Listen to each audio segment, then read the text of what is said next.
But man, like reading people's guard level was insane. Like they're like, you're a stranger, you're not from here, and we don't know you, we don't like you until we decide we like you. And it was kind of like, okay, I've got to earn my way into these guys' respect, which ultimately wasn't hard to do if you do a good job at what you do and you work hard and whatever. But like that was the first time I'd ran into people that were just kind of like, oh, we'll keep our eye on you and we'll see if you like you a little bit.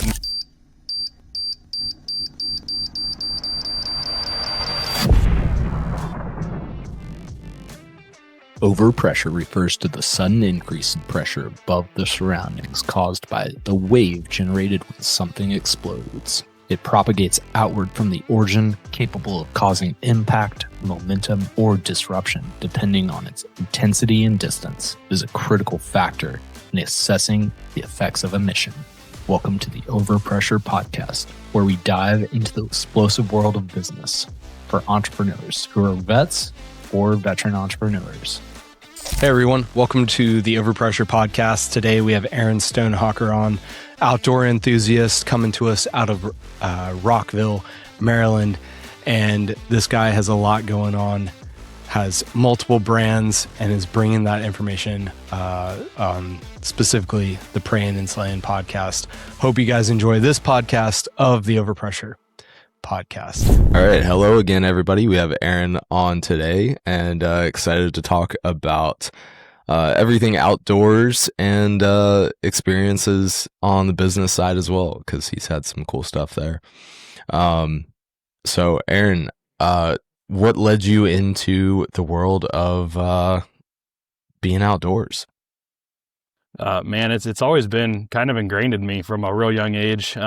My brother likes to make fun of me. He used to say the only reason we got our cable subscription canceled as kids was because I was the only one that watched it, and all I watched was the hunting channel. So for whatever reason, it's just something that always intrigued me. I'm kind of a born and raised but self-started hunter.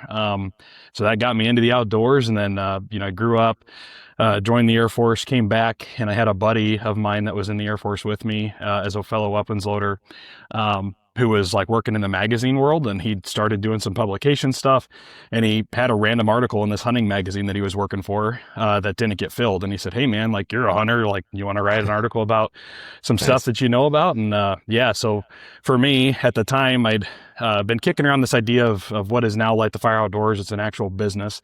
But at the time it was going to be a YouTube channel. I was like, oh, just like the guys on TV I grew up watching, I want to do that one day, and I want to get paid to hunt and all that. And so I started a Facebook page and stuff for Light the Fire Outdoors. So I decided to write the article about that and just kind of what ignited my fire in the outdoors. Everything from seeing deer antlers hanging in my grandpa's garage, and the stories that he would tell, down to, getting my first bow and all the way along. And I just kind of wrote about that. So kind of a neat origin story, I guess, because it's turned into so much more later. But anyway, so that's how I got my foot in the world of magazine articles. Fast forward a little bit, I used to be a competitive weightlifter as well. And, my mom, we were at the Iowa State Fair. We're doing the Iowa State Fair bench press competition and walking around with my parents while they're doing all the scoring and stuff. And we walked by the Iowa Sportsman magazine booth that they had there. And my mom, of course, being a proud mom that she is, she's like, hey, my kid writes articles, like you guys should connect or whatever. And so then I ended up being an editorial writer for a little bit in some outdoor publications through that. And then that led me to some advertisers at the time that were advertising with one of those magazines. And I left my civilian career was a park ranger when we got stationed in Virginia. I left the Air Force. My wife is still in active duty today. I was a park ranger and took a leap off a job offer I got to jump into the outdoor space, and never looked back. So here we are almost 11 years later now. And I did about 10 years at that company, and I stepped away, and now I'm doing my own thing on top of being a full-time dad. So it's been a whole new adventure. Yeah. And while I was doing research, I got to see that you progressed through a lot of different positions in that company. And I don't know how large they were when you started with them, but how was it to watch a company like that grow and to be a part of so many different areas of the business? It was, looking back on it, man, it was invaluable, but it was just, I'm so glad I ran across it in like the stage of life I was in. I was fresh out of the Air Force about a year-ish. I think actually when I joined, I might have still been in, but anyway, I was just as motivated as I could possibly be. Right. And then to have that align with my passion, and this outdoor company, reaches out to me and it says, dude, we love what you're doing. Like if you could, build a program for us, how would you do it? And so it hit me at the right stage of life when I was just gung ho, head over heels for that kind of stuff. And just, you couldn't stop the motivation on anything I was doing, whether it be park ranger or now this new venture in the outdoors world or my Air Force career, whatever. But yeah, so I was actually the first employee, very first Okay. W-2 employee they ever hired. So you were there at the very beginning. The very Got it. beginning. Yep. Yeah. And then I helped them build their like grassroots movement. So that kind of got me dabbling in the world of marketing. And I always thought that was kind of funny because that was like the worst grades I got in college were in marketing. All of a sudden here I am, basically building a marketing team and department for this company. And so I did that for a handful of years, and then we got stationed in Montana. They didn't have a Western sales division at the time. They didn't really even have sales divisions. They just kind of gave random states to random people. And they'd never really targeted, the Western half of the United States. They were more Midwest, East Coast. And so, yeah, they said, man, would you want to be a sales guy? And I'm like, no, I actually wanted. I've watched your entire sales team turn over twice since I've been here. But I mean, I guess if it's going to help the company grow and I can learn a new skill, let's do it. And he's like, dude, don't worry about it. You're going to be awesome. And did that for 3 or 4 years, helped them build their entire Western, 25 states worth of dealer networks and stuff like that. And then I had a couple opportunities to jump into some various projects because I was kind of always the project guy, I guess, is what I turned into. Okay. And just, again, that stage of motivation and, just always being willing to learn, and knowing that I didn't know anything about business at the end of the day, that anything they would throw me into, I was just a sponge, soak it up and learn as much as you can and always try to pick the brain of the guy next up the ladder from you. And so it went from, marketing to sales, back to marketing for a little bit. And that's ultimately where I landed. I did several different roles there. Tried building a few different projects. They handed those off and I'd get shifted somewhere else and whatever. And it ended up being really, really cool because I look back on it now and, I honestly, when I made the decision to step away, it was like I was giving up part of myself. Like I didn't realize it at the time, but I was like sitting there for the next couple of months. I'm like, it's almost like leaving the military. Like who am I? But I was like, well, what did I learn while I was there, and what can I do now that we've made some life shifts and I pulled the kid out of daycare and everything else, and my life looks a lot different, but what can I dump this energy into that I know how to do? But it was kind of like, I actually kind of know how to do a little bit of everything, actually. And so I ended up making Light the Fire Outdoors a consulting business and got on a couple outdoor clients that are just small baby companies, kind of starting where I was, but now I got a world of experience under my belt to help these guys get a huge leg up that, maybe they'd be searching for years trying to find. Yeah, I think transition periods, and this, as my friends have gotten out, I've tried to pass this along. I think it's so important to have something to jump into and, getting that opportunity with that company and then, serving the mission and really doing what we do, like taking initiative in the military and making things happen. And that's so valuable. And I think it's an very sparse skill out in the general public. And as you've been going through this, you've been all over the place. I know we travel all the time in the military. Like, how many states have you been in, man? But where are you originally from? Originally grew up in Iowa. So I'm from a little small town called Earlham, about 25 minutes straight west of the capital, Des Moines there. And then my wife's actually from Des Moines. So both Iowans. We have some friends out there, the Bomars, who you might be familiar with. Yep, I know the name.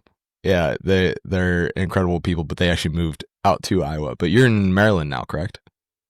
Actually in Texas. So okay. It's been a fast 3 years, man. So with the military career, I started out in Iowa in the Air National Guard out there, and then my wife did ROTC at the University of Iowa through co-college. We both got stationed in Virginia, and then that's where I got out. And then we went to Montana. We went to Maryland, so back to the East Coast. Did that for 2 years. She's in her doctorate program through the Air Force at Walter Reed there, their DMP program. So we did 2 years there for her schoolhouse work. Now we're in Texas, stationed here at Fort Hood. We're here for like 13, 14 months. And then we just got done submitting our list of, the wish list of where we're going to go next. And we're supposedly going to find out here in November where we're going to be after this. So, yeah. After I got out of EOD school, or as we're getting out, we do the same request list. And, it was me and one other guy who submitted for Rota, Spain. And it just so happened that he was the son of the detailer. So I had no chance. But that's how that goes. Yeah.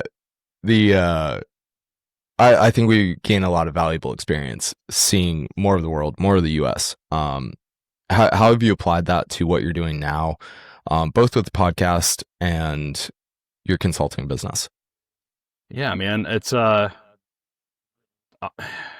it gives you, like, you get it in the military. You kind of get a start of it. You get thrown into basic training at the very beginning of everything, right? And you're coming from whatever background you're coming from, and you're tossed in a room with 60 to 80 other dudes and or gals or whatever, and just you don't know anybody from Adam, and they don't know you, and they've all got their own unique background. You kind of get this weird mesh of things. But what you learn to do is, I felt like I learned to do, is really pick up on kind of the nuances of people, personality types, leadership types, all those different things. And so then, translate that into this business world that I got into, and traveling. The first culture shock I ever had was coming from Iowa to Virginia and Mm. being a park ranger out there. You're working in the civilian space. You're a good old boy from Iowa. You don't know a stranger typically. Most Iowans would say the same.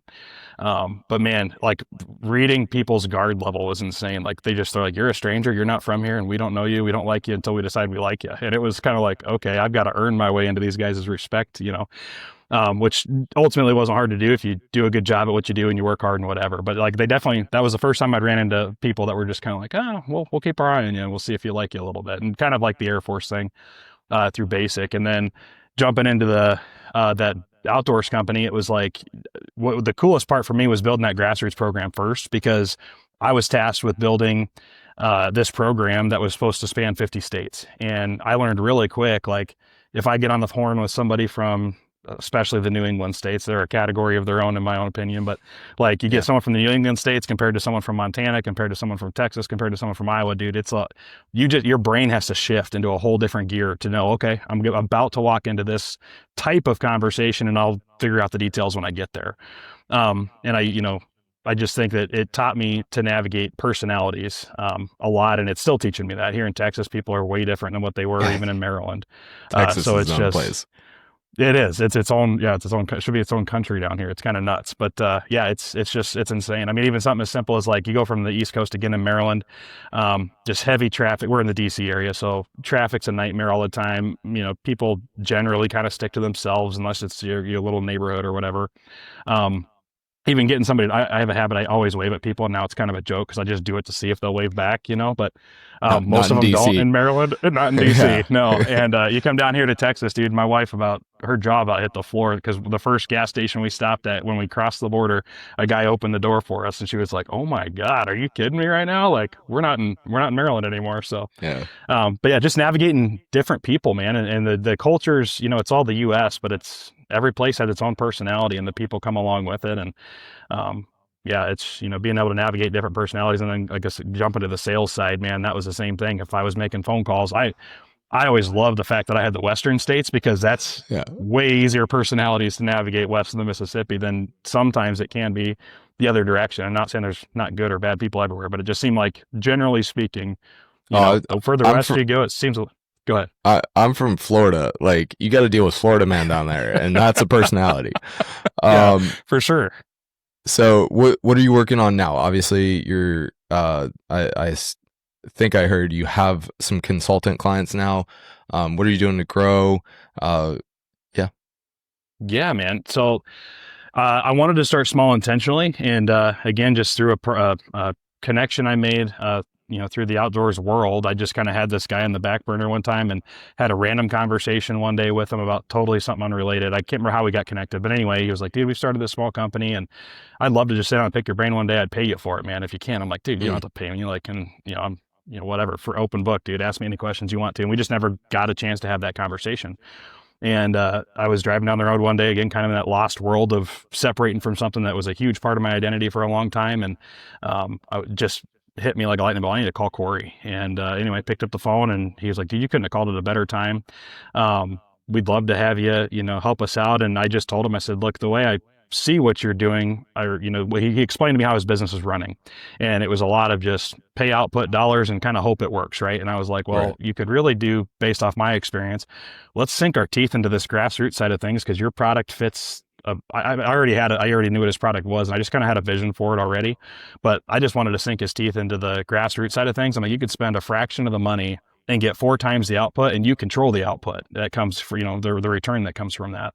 And it's been great. So really what I've been doing is just focusing on the foundational elements for these guys to help them build a sales program, helping them build a grassroots marketing program as well, helping them with different things I've never even touched before, even. So like email marketing now, we're got my hands in that and starting to strike a little bit into the social campaign side. And but yeah, sales and marketing is really the nuts and bolts of it, but it's just building those foundational programs that this company didn't have. And, now we're at a point where, based off the foundation we built, we're actually getting ready to bring on their very first actual dedicated sales employee to focus on that dealer network, which is really cool. Again, just another milestone, I guess, on my end to just kind of watch these things take off. And I've got a couple there. I just signed an NDA today with another company. I'm just getting ready to start doing some conservation work for those guys. So building some conservation partnership programs, things like that. But again, all that grassroots stuff, just working with people that get passionate about all the same vision and they can move behind it. Kind of like the military, right? We're all brothers and sisters in the day. We all have a target in front of us we're going to go out and chase. And if you can get people aligned along a common mission, there's a lot of power in that, for business and military and everything else in life. Yeah, going to the sales thing, that is a huge milestone. Having gone through it, it can make such a difference. But it's cool that you get to work in this space that I know, and I wouldn't call myself like a full passionate hunter. I like it, but I'm not the guy out there 100 days a year. Yeah. The passion behind that industry has to be cool to be around. What are you doing to like build the future of your company, and like what's kind of your mission behind it? Yeah, man. So Life for Outdoors specifically, it's intentionally, I wanted to start small again. I stepped away from full time, 60 plus hours a week, having dedicated time to like, okay, I've got to learn now, again, just a new learning experience for me. I've got to learn how to manage a 3.5-year-old who's got all of his own opinions right now. He's a wild man. And then I've got another one on the way that just is a turn of events that we've got coming down the pike here. Hey, So yeah, so it's all exciting stuff, but we're going to have, I saw yours was 3 under 3 and ours is going to be 1-4-1-1. Well, congrats, man. So that's awesome. One on the way as well. So we're pretty excited about that. It's going to be amazing, dude. It's going to be a full car. Oh, dude. Yeah. You guys are filling all the seats now. Exactly. You got one spot for grandma, maybe. Yeah, exactly. No, so it was, like I said, I wanted to start small on purpose because I wanted to make sure I did it right, and I didn't want to overextend myself and say, hey, I had a bunch of people I could have kind of called out of the gate, and then immediately, as soon as the company I'm working for now, as soon as they kind of started seeing some of that just basic level engagement and results, they were just like referring me. I think they referred me to probably 5 or 6 companies within the first 3 months I was there, which was exciting. And it's like, okay, cool. I'm definitely showing value, which feels good to me because I'm hoping I'm putting my money where my mouth is, but yeah, it was just, I didn't want to take on anything else. And then I knew I wanted to do this podcast as well. That's something that I was on and off with for a few years, and finally just said, you know what, I've got the time now. I'm freed up. I don't really have any excuses. Let me dive deep in that. And that's starting to take off. We're actually splitting it off into like a network. So I've got another, an Army vet buddy of mine. He's got his podcast under that network. I'm about ready to split one of the ideas off that is in the podcast into its own. So I'll be running technically 2. I'm about to start one for this new company, or this company that I'm working for as well. So it's just, I don't know, man. I'm letting it grow organically, I guess is the answer, but I'm doing that on purpose because I want to make sure that I can manage it all and learn how to manage it as I go, versus I could dive deep. I could probably get a bunch of referrals and I could probably take on more. But then I've got to also understand that, again, my main responsibility now is full-time dad. That saves us X amount with daycare. Right. It's awesome that I can work this, technically kind of a side hustle, but do it almost in a full-time way while managing, a kid during the day and that kind of stuff, and having a company that backs that, which is huge, having a partner in that. But I'd like to take it. My ultimate goal, like when I envisioned it, I guess, when I kind of laid it all on paper one day, I think I would like to have probably 5 or 6 clients. And then at that point, like if I could do this just full time, and then from there, I would rather want to bring on, start, I guess, scaling it from there to have, get another person hired to do the same stuff and, grow it from there. But that's a full-time gig, and that just depends on lifestyle at this point. If that opens the door that way, if not, I'm going to keep trucking this way and keep growing it. So.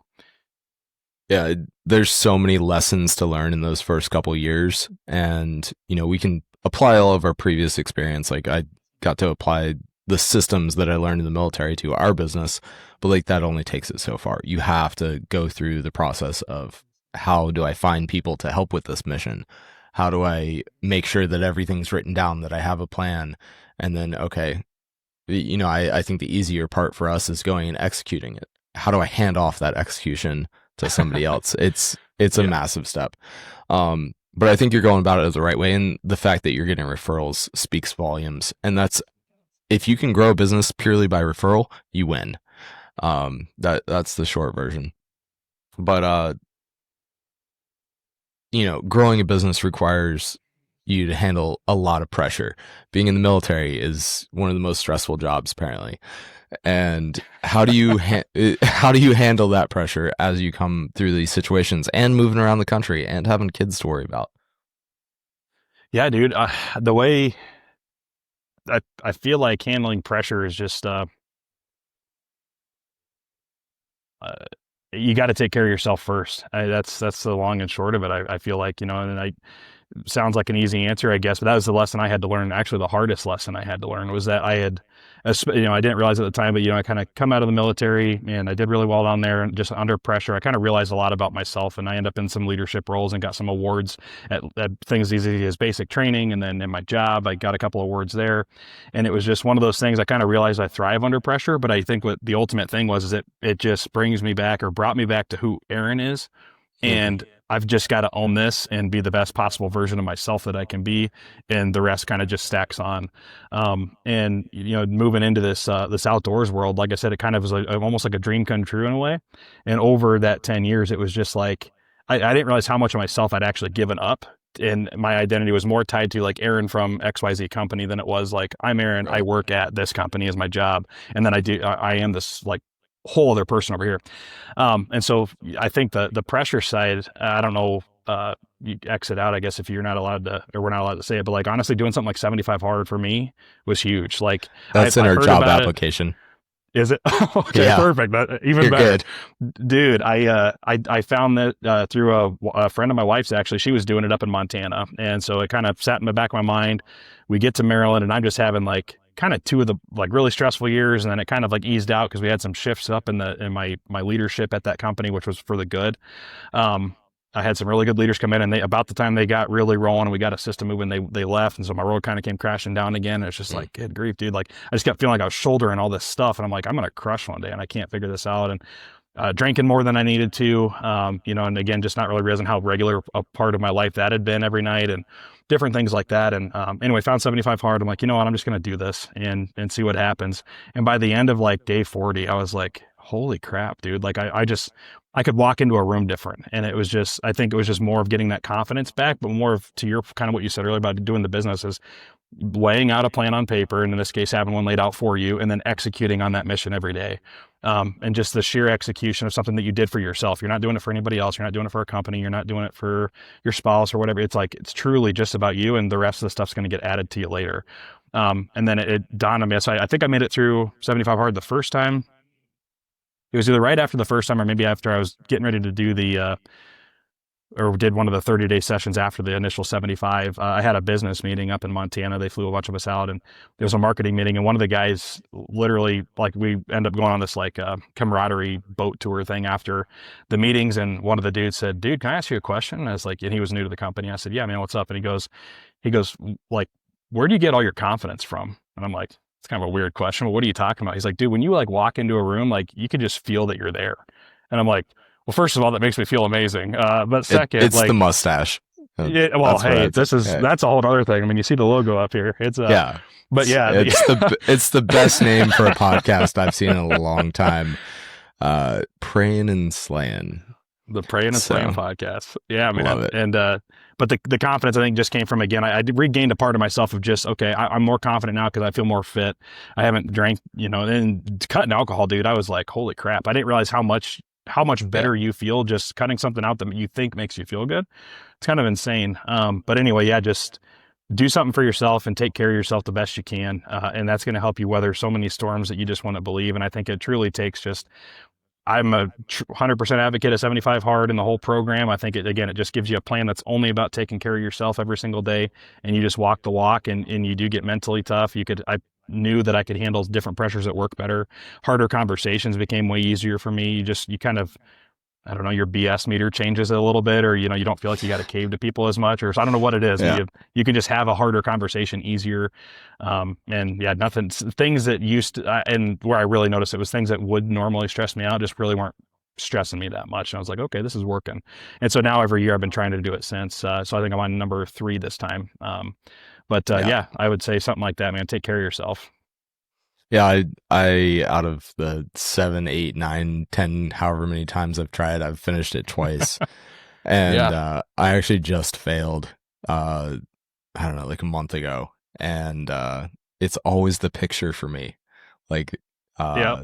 but I've done Yeah. I've done it for each kid, like as preparation, and it's an amazing reset because it forces you into that place of doing the evaluation of yourself, and you have so much learning because you're forced into like a learning, and like, you know, at least for me, I'm constantly listening to podcasts while I'm running.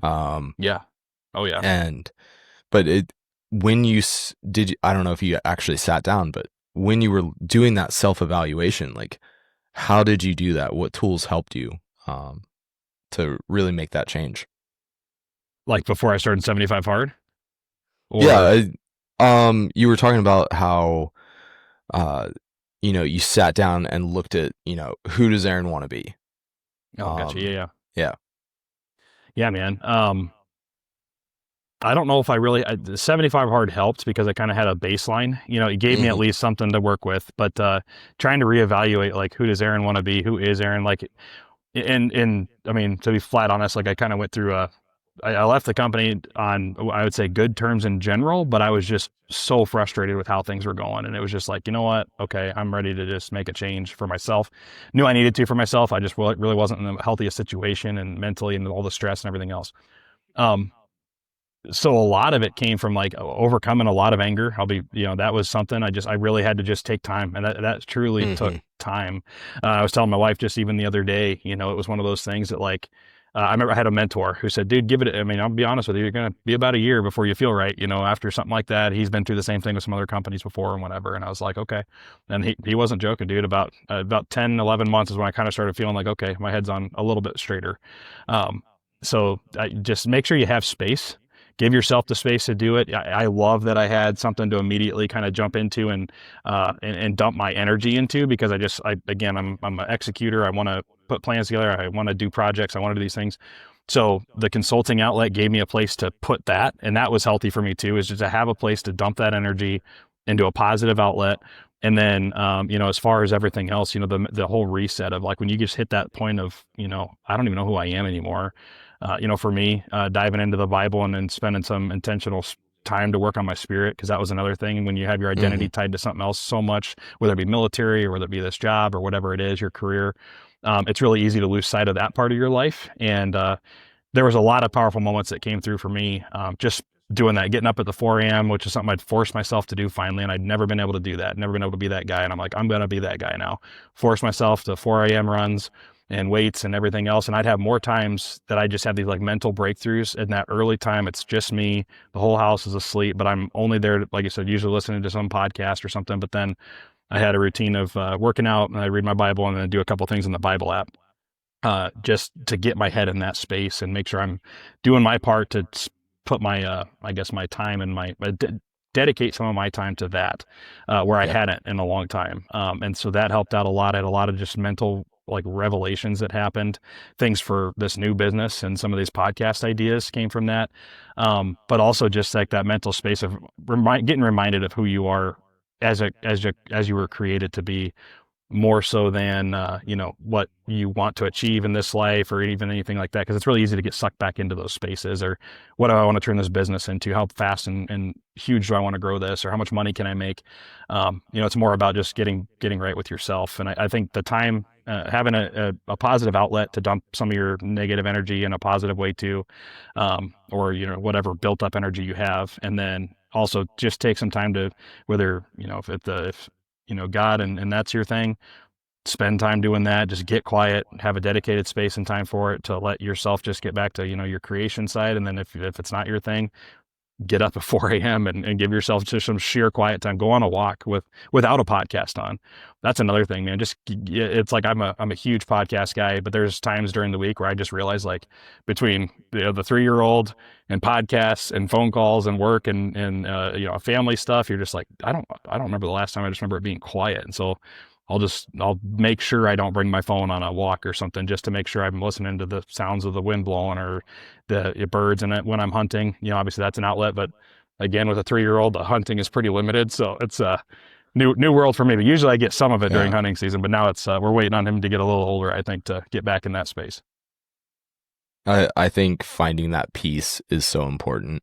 And, if you want to look at anger almost as the opposite of that, it's such a blockage to anything that we're trying to do deep work wise. And I've gone through a couple of those periods in my life, and it takes time. You're absolutely right. And the faith aspect helps. Like, that's what it's broken down to as a, that's the way to move forward. That's what's ended up happening for me every time. Is there anything that, you really love talking about that you don't get the opportunity to very much? Man, honestly, I would probably say faith, and it's not less of, I don't really get the opportunity to. It's more of the podcast has been an interesting outlet for that, actually, because it's something I don't, even with my, we need to do a better job. My wife and I both agree of, like, doing that more together. We had a pretty solid in Montana. It's kind of the first time we really, like, went to church together and did all that.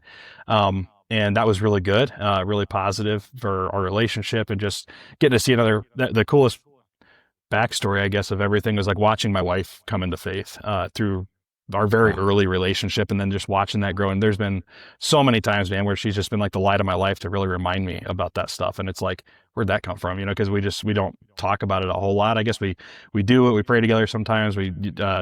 Fresh Life Church is a church that's, like, online, and I found that in Virginia. So anyway, we kind of tune into that on YouTube whenever we, like, think about it.